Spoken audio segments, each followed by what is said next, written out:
While it's fair to say that many post-credit scenes are just throwaway gags that have no bearing on the main story whatsoever, sometimes they're so damn fascinating and pivotal, you might wonder why the hell they weren't just included as part of the main movie. And in the case of these post-credit scenes, they were impactful enough to ensure you wouldn't quite think about things the same way ever again, which is all kinds of wild. I'm Ewan, you're watching What Culture, and here are a few post-credits movie scenes that changed everything. First up, Sinners. Let's kick things off with what's quite possibly the best film of the year so far.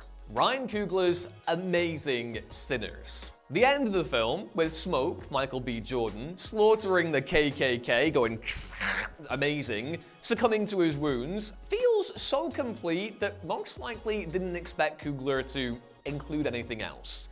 But boy, how he did. In the middle of the credits, Coogler includes a lengthy epilogue set in 1992 where an elderly Sammy, played by Buddy Guy, is confronted by the vampiric Stack and Mary, played by Michael B. Jordan and Haley Steinfeld respectively, who are revealed to have survived the events of the movie. They offer Sammy immortality, but he refuses, instead performing a song for them before they leave. It's a brilliant, affecting cherry on top of the main story, which assures the audience that Sammy had a long and fruitful life, while confirming that Stack and Mary are still out there somewhere, living life as ageless but agonized beings. It's so damn vital to the story that it's basically the real ending of the movie, which is so annoying to say because literally why bolt it on the end like this? It's so silly. Really annoying Hollywood trend. Let's give it a rest, please.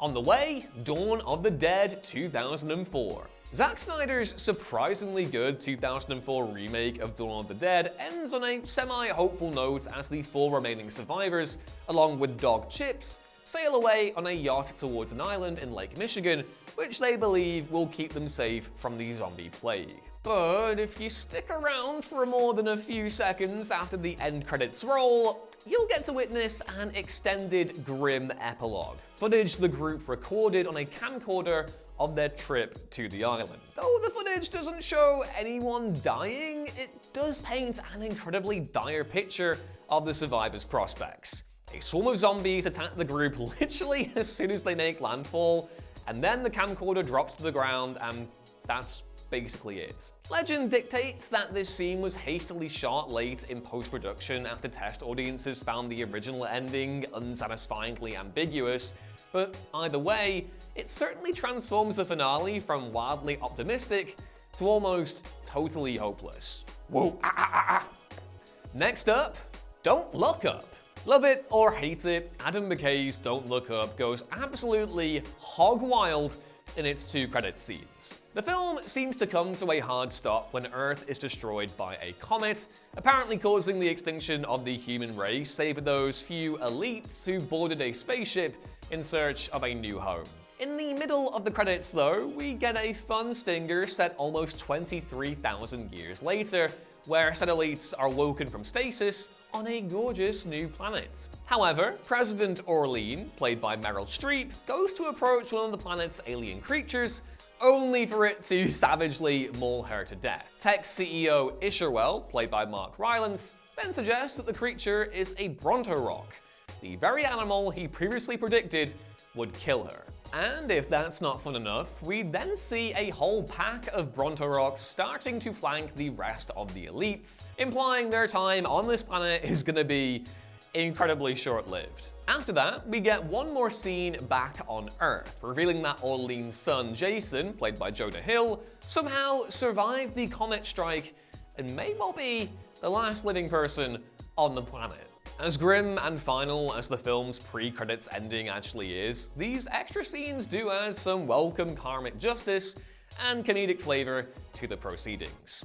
Coming up, a box office bomb that was hiding a big connection: Argylle. While Matthew Vaughn's Argylle was rather indifferently received by just about everyone, it did at least offer up a bewildering final twist in its post-credits scene in an attempt to heighten audience investment. Said scene takes place 20 years in the past, where a young man, played by Louis Partridge, is in a pub called the Kingsman and is soon enough revealed to be a Kingsman agent. So, first off, Argyle is confirmed to take place within Bourne's Kingsman universe. And secondly, the agent in question is revealed to be named Aubrey Argyle, the same name as the protagonist of the books written by the film's novelist protagonist, Ellie Conway, played by the always wonderful Bryce Dallas Howard. The Kingsman link certainly makes one think about the entire movie a little differently, even if many were ultimately left more confused than excited by trying to reconcile the two versions of Agent Argyle we've now been introduced to. The other fictional one, of course, having been played by Henry Cavill. Also, considering that Samuel L. Jackson plays two separate characters in both Kingsman and Argyle, how exactly do we make sense of that? I don't know, just a very weird bolt-on moment. Next, a franchise with so many twists and turns, a reverse bear trap will look better than the headache you actually have watching them. Saw 6. Nobody would blame you for assuming that Saw 6 didn't have a post-credit scene, given that it actually didn't have one in its original theatrical release. However, for the sequel's home video director's cut, a scene was included at the end of the credits following the events of Saw 3, where Shawnee Smith's Amanda approaches Jeff and Lynn's imprisoned young daughter, Corbett, played by Neem Wilson. Amanda tells Corbett not to trust the one who saves her, referring, of course, to Detective Hoffman, played by Costas Mandylor, who was revealed to be a secret Jigsaw apprentice in Saw 4, and takes over the main antagonist role from that film onwards. Even though the Saw franchise ultimately didn't follow up on Corbett, it's fascinating to know that she was aware on some level that Hoffman was, to put it kindly, a bit of a wrong'un when he was briefly shown rescuing her in Saw 5. More to the point, it's easy to interpret this as Amanda engineering Hoffman's downfall by having Corbett tell the FBI what she told her, in turn causing an air of suspicion to surround Hoffman in the later sequels. Some Arthurian goodness now with David Lowery's The Green Knight. The Green Knight just doesn't seem like a movie that would have a post-credits scene, and so you couldn't really be blamed for not even bothering to check. And yet, it's got a pretty damn pivotal one considering its potential implications, even if the particulars are ultimately left up to viewer interpretation. The main film ends somewhat ambiguously itself, with Sir Gawain, played by Dev Patel, confronting Ralph Ineson's Green Knight and removing his girdle of invincibility. But at the end of the credits, a brief visual is shown of a young girl picking up the distinctive Arthurian crown and putting it on her head. While it's possible that David Lowery just shot this scene as a bit of a provocative lark to get people talking, and it's really just one of the crew members' kids playing around, naturally, many believe the unidentified girl to be Gawain's daughter. This would indeed suggest that Gawain did survive his encounter with the Green Knight, become king, and had children. But at the same time, it's entirely possible this is merely an extended glimpse of the future Gawain imagines near the end of the film. Either way, it certainly concludes the movie on an even more thought-provoking and tantalizing note than the already enigmatic final pre-credits scene actually did. And again, love this movie. I need another. Next up, Street Fighter, 1994. Time for a bittersweet post-credit scene now, with 1994's infamous adaptation of hit video game Street Fighter. Though in the climax of the film, the malevolent General M. Bison, a brilliant Raul Julia, is apparently killed when Guile, Jean-Claude Van Damme, kicks him into his own monitor wall, the post-credit scene actually tells a different story. Here, we return to the ruins of Bison's base where his fist punches through the rubble, confirming him to somehow still be alive, before his base's systems reactivate and plot another round of world domination, setting up a planned sequel. Of course, Street Fighter 2 never happened despite the film's commercial success, in large part due to the wildly negative response from critics and fans alike. Some have also pointed to the tragic passing of Bison actor Raul Julia, who died just 2 months before the film's release, as another reason why the sequel never happened. All the same, there's something weirdly poignant about knowing that Julia's acclaimed iteration of Bison survived the events of the film and lives on in perpetuity, even if most fans admittedly didn't wait around long enough to see the end results. The horror requel trend continues now with I Know What You Did Last Summer, 2025. The I Know What You Did Last Summer Legacy sequel was a big old mess of a movie, but boy, it did at least have one hell of an amusing tease for a potential sequel, if it so should happen. The post-credits scene features a cameo appearance from Carla Wilson, played by Brandy Norwood, the fan-favorite character from I Still Know What You Did Last Summer, who is watching a news report about the latest spate of killings in Southport when she gets a knock at the door. At this moment, she is greeted by Julie James, Jennifer Love Hewitt, who shows her a letter she received containing a picture of the pair from 1998, with Carla's face crossed out, along with a note which reads, "It isn't over." As disappointingly lame as the recent movie was, it at least suggested a considerably more entertaining follow-up focused on Julie and Carla taking down yet another inexplicably hook-wielding maniac killer. We'll just have to wait and see if it comes to pass though, and as someone who loves trash, well, I sure hope it does. Next up, a huge case of they don't make 'em like they used to.